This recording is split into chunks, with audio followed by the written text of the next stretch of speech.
Lombok dikenal sebagai Pulau Seribu Masjid. Masyarakatnya dikenal religius. Islam menjadi spirit penggerak kemajuan peradaban masyarakat Lombok hingga kini. Tapi tidak banyak yang tahu bagaimana Islam masuk dan berkembang di Lombok. Berikut adalah sejarah singkat masuknya Islam di tanah Lombok.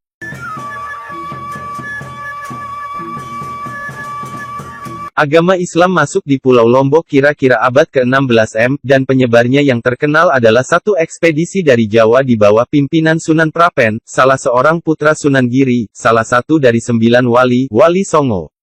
Berdasarkan mitologi lokal yang dicatat dalam berbagai babat atau sejarah-sejarah yang ditulis di pohon palem, disebutkan bahwa Sunan Giri bertanggung jawab atas diperkenalkannya Islam ke Lombok pada tahun 1545 Masehi. Berkembangnya Islam di Pulau Lombok merupakan babakan sejarah baru dalam merubah keyakinan keagamaan etnis Sasak menjadi pemeluk agama Islam.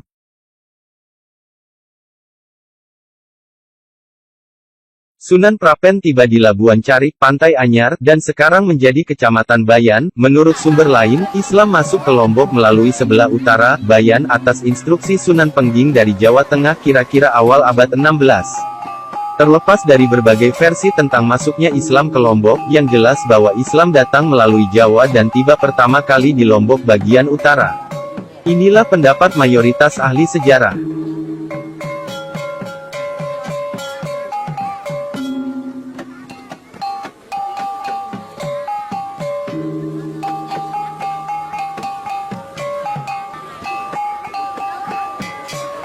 Selanjutnya bagaimanakah strategi dakwahnya? Menurut babat Lombok, Sunan Giri memerintahkan 3 orang dari muridnya yaitu, Lembu Mangkurat untuk mengislamkan Banjarmasin, Datuk Banda mengislamkan Makassar, dan Sunan Prapen putra Sunan Giri ditugaskan untuk mengislamkan Pulau Lombok, Sumbawa dan Bali. Sunan Prapen datang ke Pulau Lombok dengan membawa sejumlah pengiring dan ulama-ulama dari Jawa. Di antaranya ada yang pandai memainkan wayang. Agama Islam menyebar di Lombok melalui komunikasi pewayangan.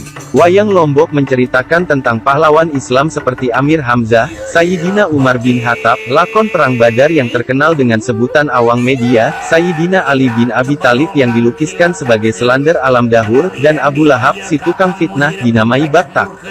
Sedang bahasa yang dipakai dalam pewayangan adalah bahasa Kawi, Jawa kuno.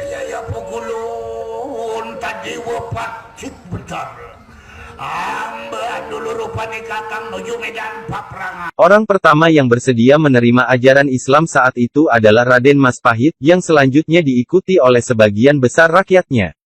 Di Lombok saat itu tengah berkuasa raja-raja kecil yang merdeka dan berdiri sendiri.